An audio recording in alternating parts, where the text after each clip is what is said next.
Have you ever asked yourself, what would I do if I had a heart attack while completely alone? What if it happened in the middle of the night or while you were out in the garden with no one around to help? It's a terrifying thought, one that quietly haunts many older adults, even if they never say it out loud. But here's the real shocker. Most seniors don't know what to do, and they wait too long to act. And in a heart attack, those first few minutes, they're everything. They can be the difference between making it and not. Let me ask you this. If something didn't feel right in your chest, would you recognize the signs? Would you know when to act, or would you dismiss it, thinking it's just indigestion or fatigue? That's how most people lose time they can't afford to lose. And here's what the medical world doesn't emphasize enough. You don't need someone else with you to survive a heart attack. You just need to know what to do and have the courage to act quickly. In this video, we're going to walk through 8 powerful, practical, and potentially life-saving steps you can take if you ever find yourself alone and facing a heart attack. These aren't complicated medical procedures. They're simple, clear actions you can take, yes, even in the middle of fear or pain. And the final tip? It's something 97% of seniors overlook, yet it might just be the one that saves your life. Let me share a real story with you. Angie was 77 years old when she felt a strange heaviness in her chest while tending her flowers alone in the backyard. She didn't panic, she didn't waste time, because she had prepared. Angie knew the signs. She had aspirin in her garden shed. She had practiced a breathing technique she'd learned years before, and she had already set up her emergency phone features. Today, Angie is alive and thriving because she didn't wait, she acted. So stay with me, because what you learn in the next few minutes could one day save your life or the life of someone you love. Step 1. Recognize the true warning signs. When most people think of a heart attack, they imagine something out of a movie, someone clutching their chest, gasping for air, and collapsing to the ground in dramatic fashion. But the truth? Real-life heart attacks, especially in older adults, often look nothing like that. And that misunderstanding can be incredibly dangerous. In fact, one of the biggest reasons people delay getting help is because they're waiting for that Hollywood-style chest pain to show up. But if you're over 70, or if you're a woman, your body might send out much quieter signals. It whispers instead of screams, and if you're not paying attention, you might miss it entirely. So what should you be looking for instead? It might be a sudden, unexplained fatigue that hits you like a wave, or a strange discomfort in your jaw or between your shoulder blades. Maybe it's a tight, heavy feeling in the center of your chest, not sharp, not overwhelming, just uncomfortable. It could even feel like heartburn or indigestion. Some people break into a cold sweat or feel nauseous.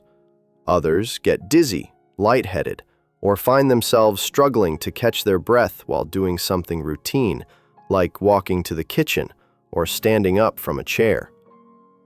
These symptoms are easy to brush off, especially if you've had a long day or a bad night's sleep.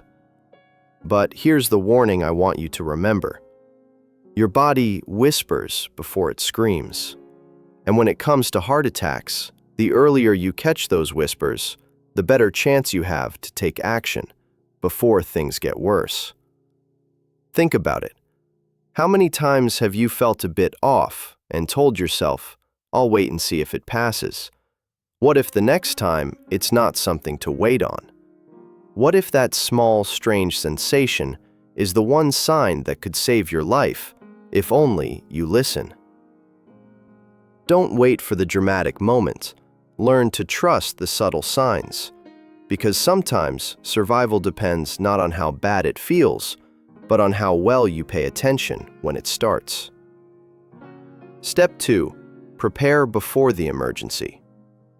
Preparation isn't something we think about when life is going smoothly. But when it comes to your heart health, especially if you're over 60 and living alone, being prepared before a crisis hits can quite literally save your life. Because here's the truth, no one makes their best decisions in a moment of panic. And when your heart is struggling and seconds matter, the last thing you want is to be searching for aspirin or fumbling with a locked phone. That's why preparation doesn't start in the middle of an emergency. It starts today, right now, while you're feeling calm, clear, and in control. Let's talk about a few simple things you can do to set yourself up for success. Because surviving a heart attack alone isn't about luck. It's about readiness. First, keep a small bottle of chewable, uncoated aspirin in easy-to-reach places. By your bedside, in your kitchen drawer, even in your bathroom medicine cabinet. If symptoms hit, you won't have to think. You'll just reach and act. Second, set up your phone's emergency tools. On most smartphones, you can add a medical ID that lists your medications, allergies, and emergency contacts. You can also enable Emergency SOS, which calls 911 and alerts your loved ones with your location. These features are built into your phone. You just have to take 5 minutes to activate them. Another smart move? Program emergency numbers into your favorites list so you're not scrolling when every second counts. And while you're at it, practice calming your breathing with a simple rhythm. In through the nose for 4 seconds, hold for 1, out through the mouth for 6. Practicing now makes it easier to use under stress. Because here's the thing, being prepared doesn't make you paranoid. It makes you powerful. And one quiet decision today might be the very thing that gives you another tomorrow. Step 3. Call emergency services immediately. When something doesn't feel right, your chest feels heavy, your breath short, maybe you're lightheaded, it's human nature to reach for the people we love. For many of us, the first instinct is to call a daughter, a neighbor, maybe even a close friend. But when it comes to a heart attack, that instinct can cost you precious, life-saving minutes. Minutes your heart can't afford to lose. Here's the hard truth that many seniors don't hear often enough. You should never call family first, not when you suspect a heart attack, not even if you're unsure. Because while your loved one may care deeply, they're not equipped to respond in a medical crisis, and they're not going to get to you fast enough. But 911 will. Emergency dispatchers are trained professionals. When you call, they won't just send an ambulance, they'll stay on the line, ask you the right questions, and even guide you through life-saving steps while help is on the way. They know what to listen for, they'll help keep you calm. They're not there to judge whether your symptoms are serious enough. They're there to act fast, because every second matters when your heart's at risk. Take Jenny, for example. She's 88 and lives alone. One afternoon, she felt a strange pressure in her jaw and chest. Her first thought? Call her daughter. But something she'd read clicked in her mind, and instead, she picked up the phone and called 911. Paramedics were at her door in under 7 minutes. Later, they told her that if she'd waited even 5 more minutes, the outcome could have been very different. So here's what you need to remember. When you call, be clear and direct. Give your exact address, your unit number if you live in an apartment, and any access details like a gate code or security instructions. These details save time, and time in a heart attack is everything. Calling 911 might feel like a big step, but it's the right one. It's not overreacting. It's choosing to live. Step 4. Chew aspirin, not swallow. Here's something simple. So simple, in fact, that many people overlook it. But it could save your life in the middle of a heart attack. Chew an aspirin. Not swallow it, chew it. Now, if you're like most folks, you might have heard that aspirin can help during a heart attack, but the how and why aren't often explained. Let me break it down for you. When a heart attack begins, what's really happening is that a blood clot is blocking an artery in your heart. That blockage keeps oxygen from getting to your heart muscle, and the longer it stays blocked, the more damage is done, minute by minute. Aspirin works by thinning your blood. It helps keep the clot from growing and gives emergency responders more time to open that artery. But here's the key most people miss. You have to chew it. Don't just pop it in your mouth and swallow it with water like you normally would. Chewing the aspirin breaks it down so it gets into your bloodstream faster, within minutes, rather than taking an hour or more to digest. It has to be a regular, uncoated 325 milligram aspirin, Those fancy enteric-coated or safety versions take too long to absorb. If coated aspirin is all you have, chew it anyway. It's still better than nothing, but plain aspirin is ideal. I want to share David's story. He's 78. One night, he woke up with pressure in his chest and shortness of breath. He remembered this tip from a routine doctor's visit. He grabbed the bottle from his nightstand, chewed one aspirin tablet while his wife called 911. His cardiologist told him later, "That aspirin you chewed likely saved part of your heart muscle. It bought you time." So here's the practical takeaway. Keep a bottle of uncoated aspirin in your bedroom, kitchen, and even your purse or pocket if you're out often. Make sure it's not expired. One tiny tablet taken the right way at the right moment might be what saves your tomorrow. Step 5. Position your body to reduce strain. When you start experiencing symptoms of a heart attack, your first instinct might be to move, maybe to get up, walk around, or even gather a few things for the hospital. But here's something that could surprise you. Movement in that moment can actually make things worse. Your heart is already struggling, and every bit of extra effort you put on your body increases its workload. What it needs right then is the exact opposite: rest. Think of your heart like a tired runner who's gasping for air and desperately trying to finish a race. The more you push, the more oxygen it needs. But during a heart attack, oxygen isn't flowing properly, so moving around, even just pacing the room, can speed up damage. That's why the smartest thing you can do after calling 911 and chewing aspirin is to get into a position that helps your heart, not hurts it. Here's what cardiologists recommend. Sit down in a sturdy chair with good back support. Keep your knees bent at about 90 degrees, feet flat on the floor. Rest your arms on the armrests or on pillows by your side, and keep your head slightly elevated, not lying flat, but not bolt upright either. If sitting feels uncomfortable or makes you dizzy, lie down gently on your left side with your head propped up and knees slightly bent. This position helps reduce strain while keeping blood flowing more effectively. Millie, 76, learned this the hard way, but in the best way. When she felt that pressure in her chest while gardening, her instinct was to rush inside, clean up, maybe even change clothes. But something she'd heard in a video like this one came back to her. Instead of moving, she sat right there on her garden bench, stayed calm, and waited for help. Her cardiologist later told her that staying still. So, ask yourself now, where would you sit or lie down if this happened to you? At home or outside? Visualizing it ahead of time matters, because when it comes to protecting your heart, sometimes doing less means surviving more.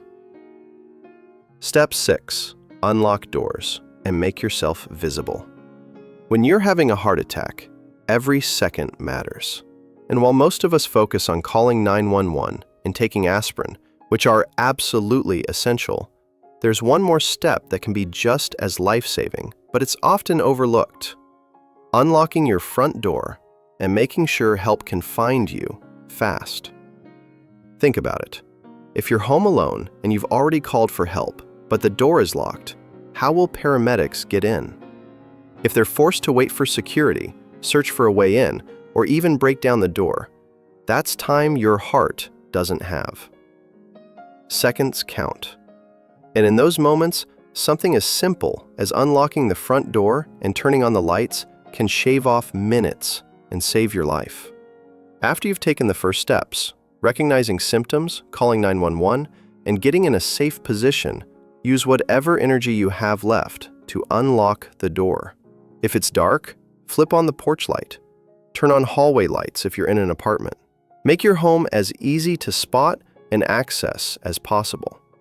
And when you're on the phone with the dispatcher, make sure to give them exact information: your address, your unit number, and any gate codes or special instructions. If you live in a gated community or building with security, ask them to notify the guard or front desk. Let me tell you about John. He's 83 and lives alone in a retirement complex. One evening, he felt a tightness in his chest and shortness of breath. He did everything right. Called 911, chewed an aspirin, but he didn't stop there. Before sitting down, he unlocked his front door and turned on every light in the front of the house. Paramedics arrived in under 7 minutes and told him later those couple of minutes they gained made all the difference. His heart had just started to go into a dangerous rhythm when they reached him. So, here's the question. If help needed to find you right now, could they? Would they get to you fast or be delayed by a locked door? This is one of the easiest things you can prepare for, and one of the most powerful. Step 7.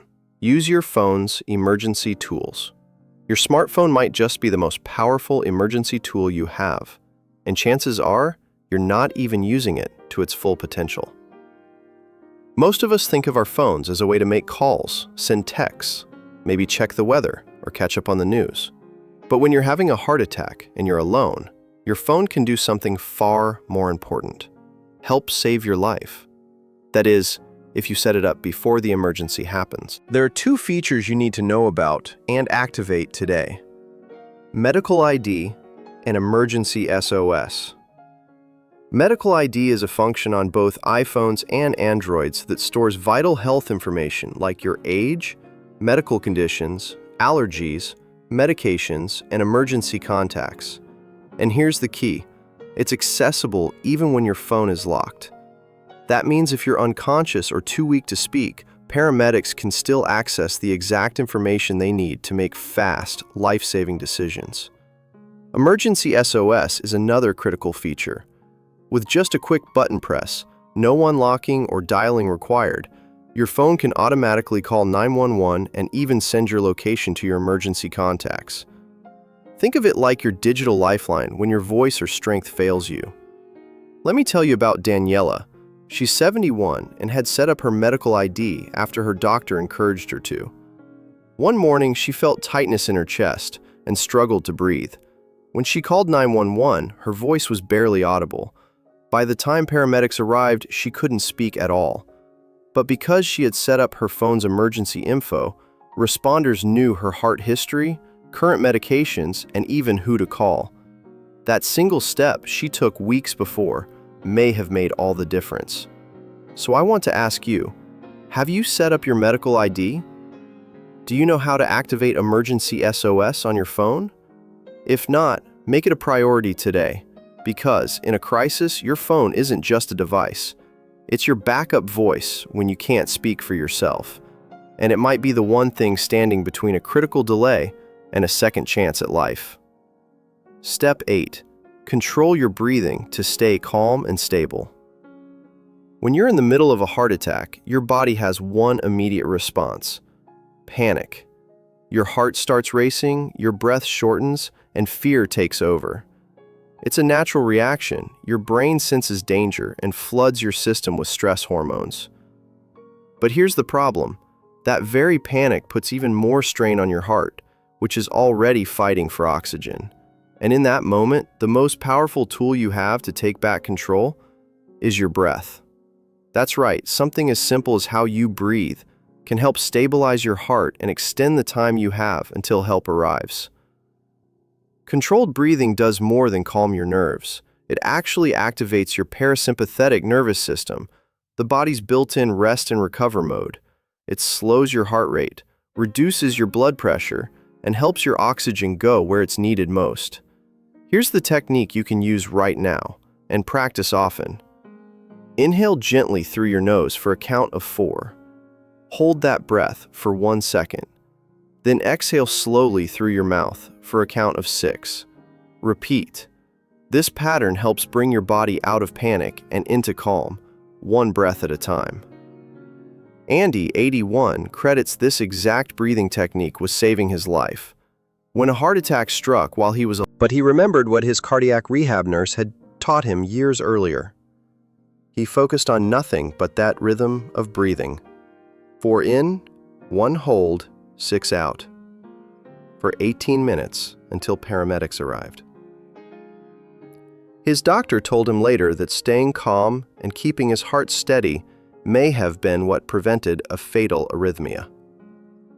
This technique is so simple, yet so often overlooked. Angie, the woman we talked about earlier, had also practiced this breathing in advance. She didn't just survive her heart attack. She stayed conscious, clear-minded, and stable because she had prepared. So let me ask, have you ever practiced how you'll breathe in an emergency? It may feel odd now, but trust me, your future self may be grateful you did. Because in that one critical moment, calm is power. And your breath?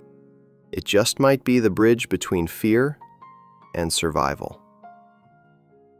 Let's take a moment to review what we've covered. Because these 8 simple steps could be the reason you survive a heart attack if it ever strikes while you're alone. First, learn to recognize the real signs, not just the dramatic chest pain you see in movies, but the subtle symptoms your body whispers to you. Then, prepare before the emergency happens. Have aspirin ready, set up your phone's emergency tools, and know what to do before panic sets in. If you feel symptoms, call 911 first, not your daughter, your neighbor, or anyone else. Time matters, and trained responders save lives. Chew aspirin, don't swallow it. That one small action could preserve part of your heart muscle. Position your body to reduce strain. Sit with support or lie on your left side. Stay still. Unlock your door and turn on the lights so help can get to you quickly. Use your phone's medical ID and SOS features, and make sure responders can access your vital info even if you can't speak. Finally, control your breathing.